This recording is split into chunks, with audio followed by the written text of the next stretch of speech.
Assalamualaikum warahmatullahi wabarakatuh.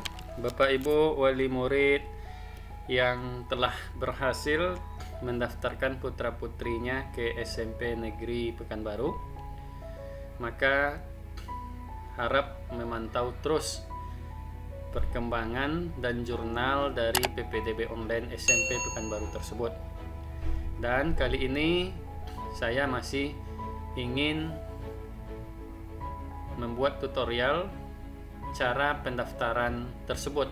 Mana tahu masih ada Bapak Ibu yang belum paham, dan berhubung ini masih di tanggal 6, artinya pendaftaran PPDB online SMP Negeri Pekanbaru masih lumayan cukup panjang, ada sampai hari Sabtu tanggal 10 Juli 2021. Sebagaimana pertama sekali kita harus login ke ppdb.pekanbaru.go.id. Kemudian kita diarahkan ke laman informasi pendaftaran. Ini kita close dan kita klik daftar di sini. Kemudian kita masukkan username-nya.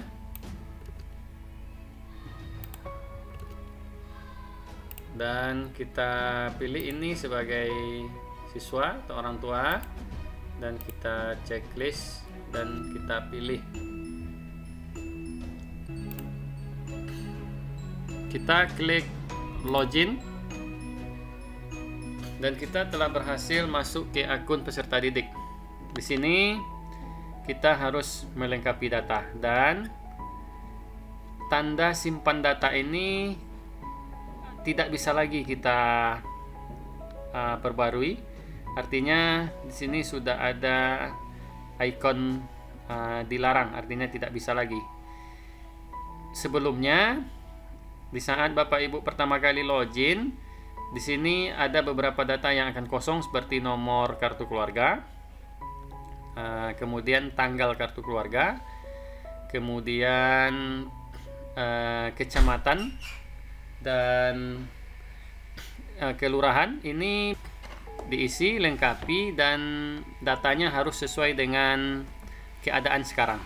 Dan setelah data tersebut pas dan cocok, dan dilihat juga lokasi tempat tinggal.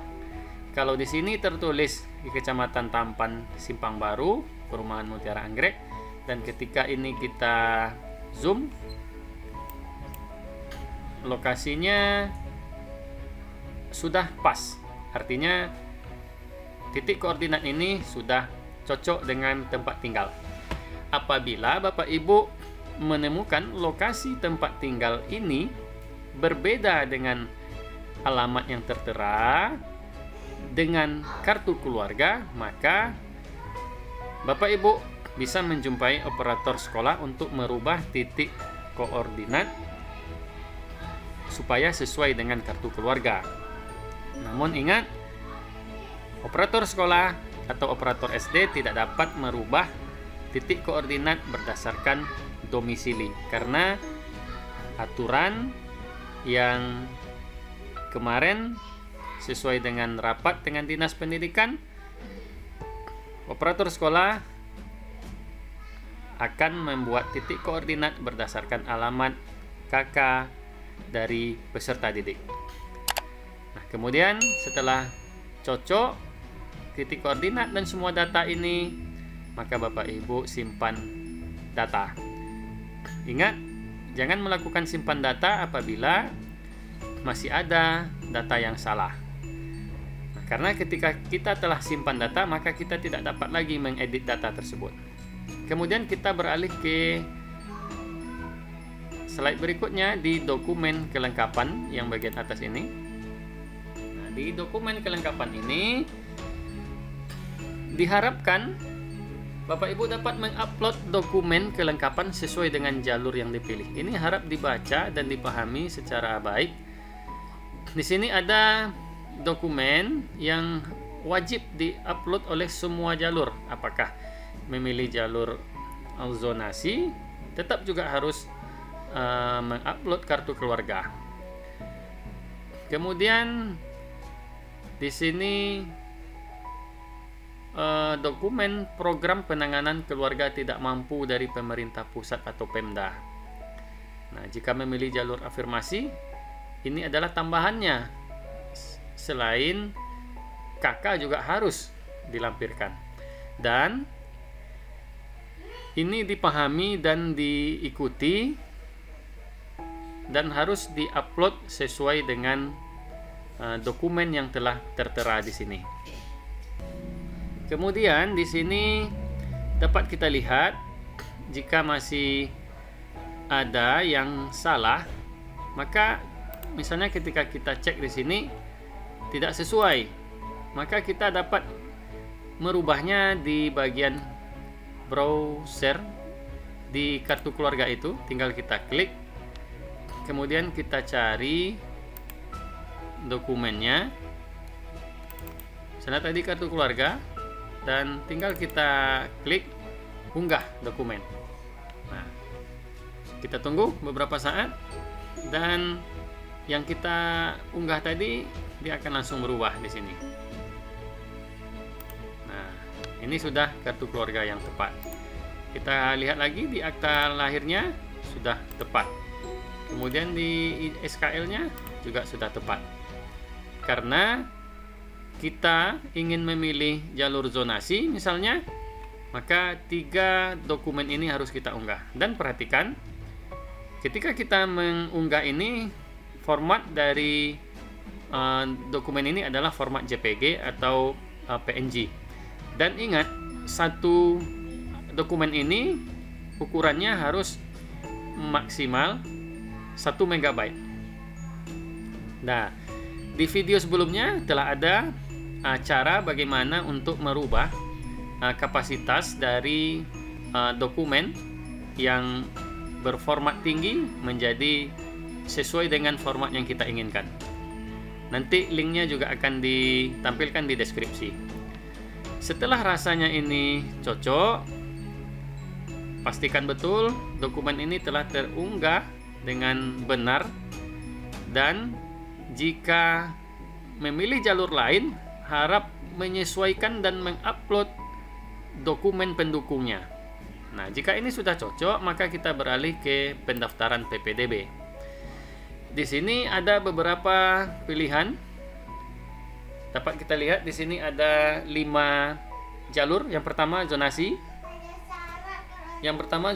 Jalur zonasi adalah jalur yang diperuntukkan untuk mekanisme pendaftaran siswa berbasis zona. Nah, kita klik di sini. Kita klik. Maka jalur zonasi ini prioritasnya adalah peserta didik yang lokasi rumahnya paling dekat dengan sekolah.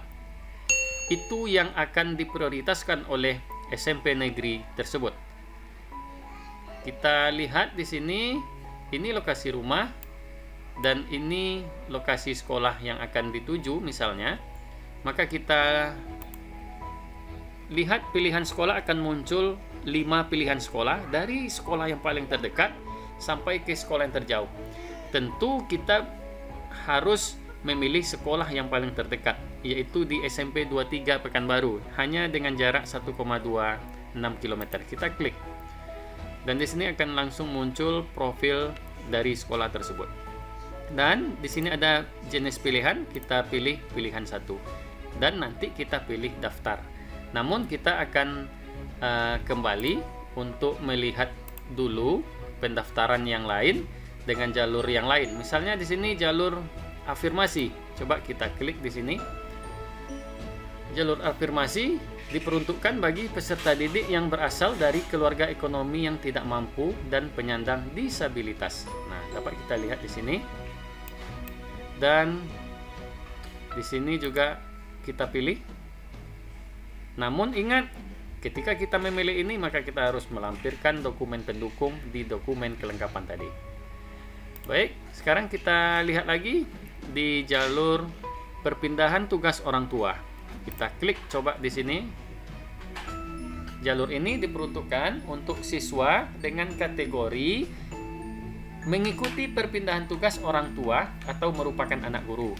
Nah, ingat di sini sekolahnya dapat kita pilih sesuai dengan pilihan kita, dan dokumen pendukungnya juga harus dilampirkan di dokumen kelengkapan tadi.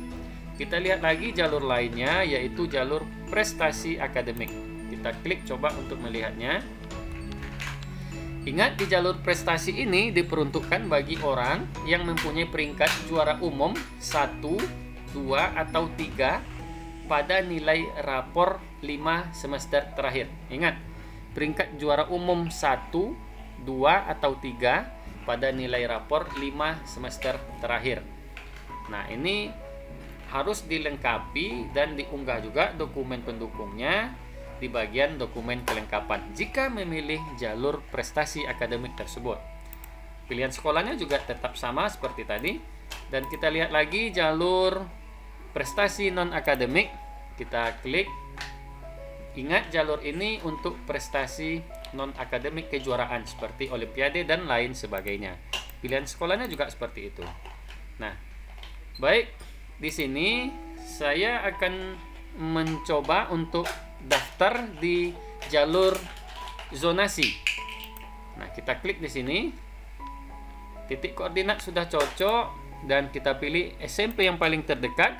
Profilnya muncul dan kita pilih ini adalah sebagai pilihan pertama. Kemudian kita klik daftar. Nah, baik, artinya di sini pemilihan sekolah berhasil disimpan, dapat kita baca. Silakan lakukan pemantauan pemeringkatan secara berkala. Artinya proses PPDB online ini memberi kita juga sebuah kemudahan. Kita dapat melihat sebelum pengumuman diterbitkan, kita di akhir tanggal 10 besok, kita dapat memantau kira-kira anak atau peserta didik ini masuk lulus ke jalur yang kita inginkan. Dan di sini juga dapat kita lihat keterangannya. Kita telah memilih pilihan 1 dengan jalur zonasi SMP Negeri 23. Masih ada pilihan ubah sekolah atau hapus pendaftaran, dan di sini kita telah diberikan nomor pendaftarannya. Nomor pendaftarannya kita sudah mendapatkan. Kita mendaftar di tanggal 6. Kemudian kita akan menunggu verifikasi dari pihak panitia PPDB SMP. Kemudian nanti setelah pihak panitia PPDB SMP melihat file yang kita upload ini, nanti akan diberikan checklist mulai dari seluruh berkas yang kita upload sesuai dengan jalur yang kita pilih. Kalau kita memilih jalur zonasi, maka kartu keluarga, jika telah oke dan tidak ada masalah, maka akan diberikan checklist verifikasi. Begitu semua berkas. Dan ini harap dipantau terus.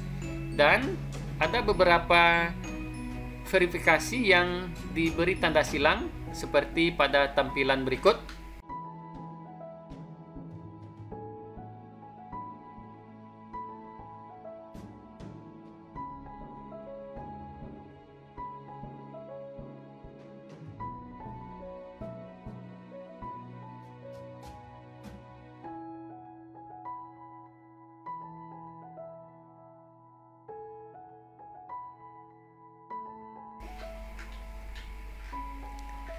Dan pihak panitia PPDB SMP juga akan memberikan keterangan di sebelah dari verifikasi yang silang tersebut. Apa masalahnya? Maka harap cek secara berkala verifikasi yang masih diberikan tanda silang, dan harap memperbaiki dan melengkapi secepat mungkin. Di sini juga kita dapat melihat nomor bukti pendaftaran PPDB. Ini akan digunakan lampiran pada saat penyerahan berkas di sekolah tujuan dan wajib disertakan tanda tangan orang tua. Jadi ketika sudah dinyatakan lulus, maka cetak bukti ini atau bukti nomor pendaftaran PPDB harus kita print. Coba kita klik cetak nomor pendaftaran di sini.